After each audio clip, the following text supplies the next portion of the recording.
Hello friends, welcome in online class. Today we are going to discuss the seventh lesson from class 9 Science and Technology, and the name of lesson is Energy Flow in an Ecosystem. विद्यार्थी मित्र हो, आज आपण इयत्ता 9वी विज्ञान आणि तंत्रज्ञान या विषयातील 7वं प्रकरण परिसंस्थेतील ऊर्जा प्रवाह या प्रकरणाविषयी चर्चा करणार आहोत. Students, this is the first video of this lesson. I am Rathod Narendra, welcoming you all in the class. Students, in this chapter we are going to discuss about the food chain,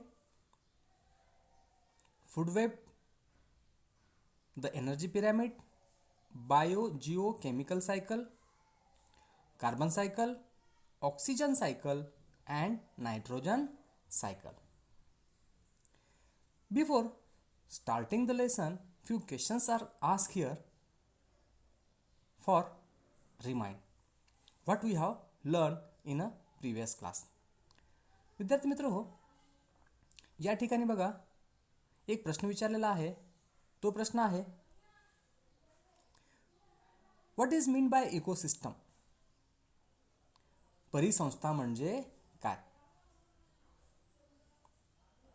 the ecosystem means the biotic and abiotic factors and their mutual interaction form an ecosystem.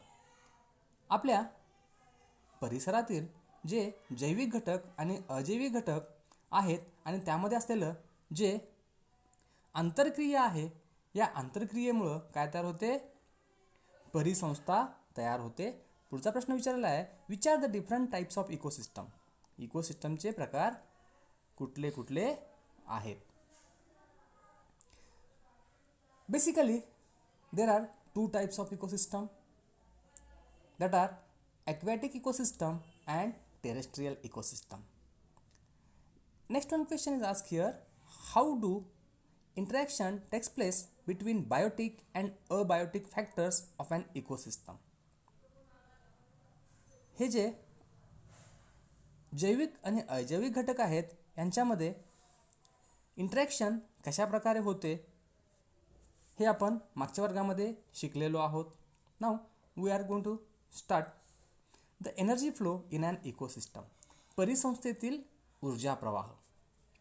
Students, in previous class we have already learn the classification of living organism according to the mode of nutrition. बघा, मागच्या वर्गामध्ये आपण सजीवांचं जे वर्गीकरण आहे त्यांच्या आहारावरून, मोड of न्यूट्रिशनवरून त्याचं वर्गीकरण कसं केलं जातं हे आपण पाहिलं. Basically the living organisms are classified on the mode of nutrition into producer, consumer, saprotrophs किंवा सॅप्रोफाइट्स त्याला आपण म्हणतो, अँड डिकम्पोजर्स. हे जे सजीव आहेत अन्नग्रहण पद्धतीवरून बघा त्यांची जी वर्गवारी होते त्यामध्ये स्वयंपोषी त्याला आपण उत्पादक म्हणतो, परपोषी भक्षक ज्यामध्ये विविध प्राणी येतात, मृतोपजीवी त्याला आपण सॅप्रोट्रॉप्स किंवा सॅप्रोफाइट्स म्हणतो, the organism who depend upon dead material for their food, and next one decomposers त्याला आपण विघटक असं म्हणतो. Whatever organic materials after death, what happen, these decomposers decompose all these. Considering various trophic level of the ecosystem around you as given here. बघा, वेगवेगळे trophic levels या ठिकाणी दिलेले आहेत. ते कुठले कुठले बघा, प्रायमरी कंझ्युमर त्याला आपण हार्बिवर्स म्हणतो, प्राथमिक भक्षक त्याला शाकाहारी असं म्हटलं जातं. उदाहरणार्थ ग्रासहॉपर, नाकतोडा, एलिफंट, हत्ती, स्क्वॅरल त्याला आपण खार असं म्हणतो. These are animal who are directly depend upon autotrophs. हे जे प्राणी आहेत ते काय आहेत, डायरेक्टली हार्बिवोरस याला आपण म्हणू शकतो. म्हणजेच ते डायरेक्टली कशावर अवलंबून आहेत? प्रोड्युसरवर अवलंबून आहेत, वनस्पतींवर अवलंबून आहेत. पुढचा आहे सेकंडरी कंझ्युमर. त्याला आपण कार्निवरस म्हणतो किंवा मांसाहारी असं सुद्धा त्याला म्हणतो. एक्झाम्पल्स आर फ्रॉग, बेडूक, ओल, गुबर्ड, फॉक्स, कोल्हा. These animals are said to be the carnivorous because they feed on herbivorous animal. हे जे प्राणी आहेत ते काय करतात? जे शाकाहारी प्राणी आहेत त्यांना ते खातात, म्हणून आपण काय ह्याला म्हणलं? Carnivorous.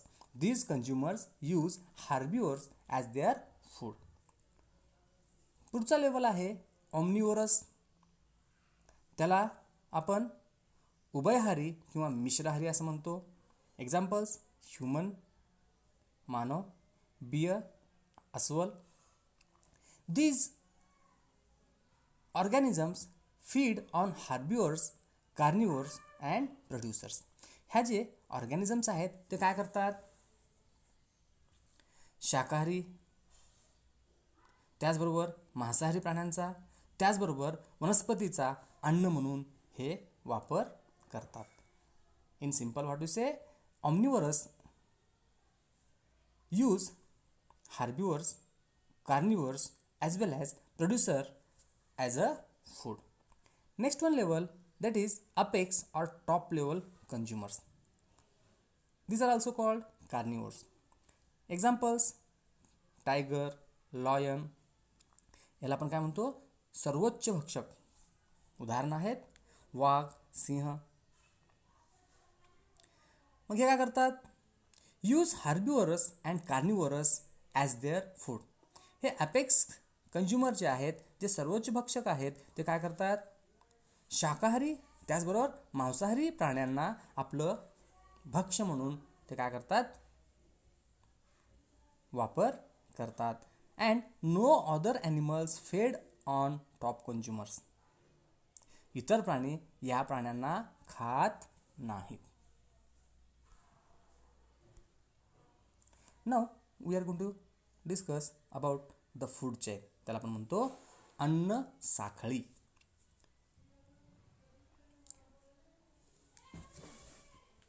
Observe the figure 7.1 and explain the relationship between the components. बघा ही फिगर आपल्याला पाहायची आहे आणि याच्यामध्ये जे कॉम्पोनेंट दिलेले आहेत, grass, grasshopper, frog, snake, eagle and decomposers, यांच्यामध्ये जे रिलेशन आहे ते आपल्याला काय करायचं आहे? एक्सप्लेन करायचं आहे.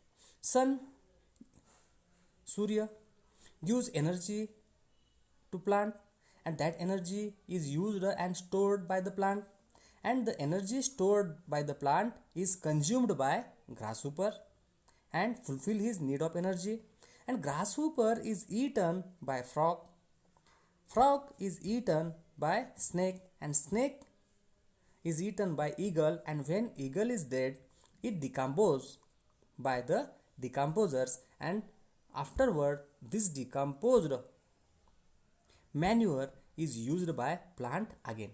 ही जी साखळी आहे ही सतत चालते. Construct 4 chains like the one shown in the figure 7.1. अशा प्रकारे अनेक चेन्स आपण तयार करू शकतो. Interaction go on continuously between producers, consumers and saprophytes. ही जी आंतरक्रिया आहे कुणामध्ये? हे जे कंझ्युमर्स आहेत, हे जे प्रोड्युसर्स आहेत, हे सॅप्रोफाइट्स आहेत, यांच्यामध्ये कंटिन्युअसली इंटरॅक्शन आपल्याला पाहायला मिळतं, देवाणघेवाण आपल्याला पाहायला मिळते. And there is a definite sequence in this interaction which is called the food chain. ह्या ज्या लेवल्स आहेत त्यांच्यामध्ये जे इंटरॅक्शन आहे त्या इंटरॅक्शनमध्ये जे प्रॉपर सिक्वेन्स आहे, जे डेफिनेट सिक्वेन्स आहे, त्या सिक्वेन्सला आपण काय म्हणत असतो? फूड चेन असं म्हणत असतो. Next, there is a definite sequence in this interaction which is called as food chain. We have learned each chain consists of 4, 5 or more links. ही जी फूड चेन आहे ह्याच्या अनेक लिंक्स आपल्याला पाहायला मिळतात. And ecosystem consist of many food chain that are interconnected at various level. आपल्या इकोसिस्टममध्ये अशा अनेक फूड चेन्स आपल्याला पाहायला मिळतात.